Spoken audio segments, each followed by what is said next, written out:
De drôles de petites lampes, jusqu'à de plus gros fauteuils, pourrait-on tout fabriquer soi-même? Olivia Grados s'est lancée dans une maison de poupées pour sa fille. C'est avec l'aide d'un coach dans cet atelier qu'elle a poncé et repeint un vieux meuble. Des heures de travail, mais qu'importe. J'avais vraiment envie de le faire par moi-même, bricoler, et puis voilà, passer du temps dans un endroit sympa comme ça, plutôt que d'acheter quelque chose de tout fait. Puis on est dans la mode du zéro déchet, donc je trouve que c'est plutôt sympa de retaper les choses. Retaper, customiser, prendre le temps de concevoir l'objet de ses rêves.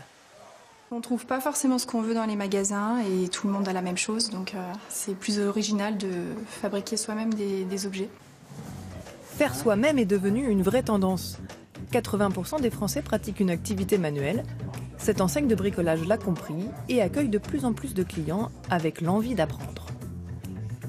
Si un premier projet n'est pas accompagné, il n'y aura pas de deuxième projet.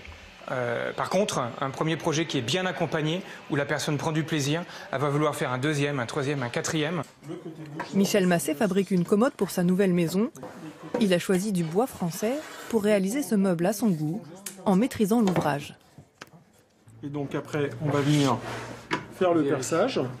Ça permet d'avoir des meubles de qualité, à prix, on va dire, acceptable, c'est pas donné quand même.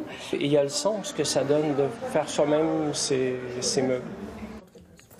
Pour cet économiste, le faire soi-même pourrait bien devenir un nouveau mode de consommation. La montée de cette pratique est parallèle à la montée de l'achat d'occasion, de la location plutôt que de l'achat, etc. Donc d'autres manières de consommer qui témoignent d'une volonté des consommateurs de pratiquer un peu différemment, ce qui, en creux, témoigne d'une insatisfaction rampante à l'égard du modèle de consommation dominant aujourd'hui.